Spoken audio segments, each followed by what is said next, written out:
दिनांक 14 जानेवारी 2024 रोजी सोलापूर जिल्ह्याचे पालकमंत्री चंद्रकांत दादा पाटील यांना जुना प्रभाग क्रमांक 26 ब मधील मंजूर तक्त्याप्रमाणे नमूद डांबरी डीपी रस्त्याची शासनाच्या योजनेतून मंजुरी करून त्यांना शासन प्रशासन स्तरावर निधी उपलब्ध करून देण्याबाबत 14/1/2024 रोजी निवेदन दिले होते। ते अद्यापपर्यंत का मंजूर झाले नाही याबाबत पालकमंत्री चंद्रकांत पाटील यांना भाजप अनुसूचित जमाती मोर्चा प्रदेश कार्यकारिणी सदस्य तथा माजी नगरसेविका राजश्री चव्हाण यांनी स्मरणपत्र निवेदन दिलेले मंजूर डीपी रस्ते झाल्यास धुळे सोलापूरकरांचा कायमचा प्रश्न सुटणार आहे याबाबत स्मरणपत्र देण्यात आले। प्रभाग 26 ब मधील रेणुकानगर येथील भीमाशंकर अपार्टमेंट ते उद्धवनगर भाग 1 प्लॉट नंबर 18 गदगी घरापर्यंत डीपी रस्ता मंजूर असून सदर ठिकाणी डांबरी रस्ता होण्याबाबत प्रभाग 26 ब मधील आर्यन्स वर्ल्ड स्कूल ते रेणुकानगर जवळील भीमाशंकर अपार्टमेंट येथील डांबरी रस्ता करणे, प्रभाग 26 ब मधील रेणुकानगर भीमाशंकर अपार्टमेंट श्रीकृष्ण बाग साक्षीनगर उद्धवनगर रेणुकानगर बंडेनगर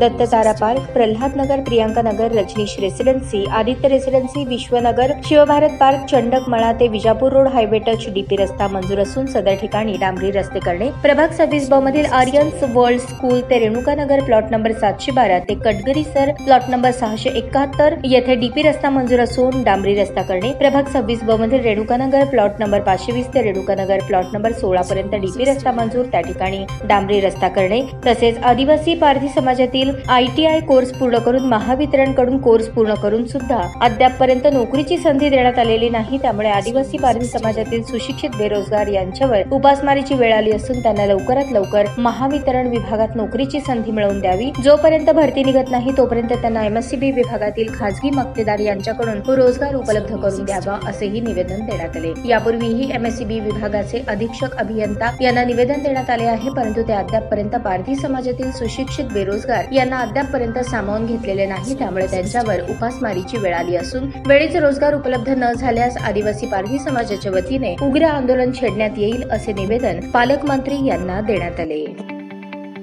ताज्या बातम्या पाहण्यासाठी प्राईम महाराष्ट्र न्यूज चॅनलला सबस्क्राईब करा।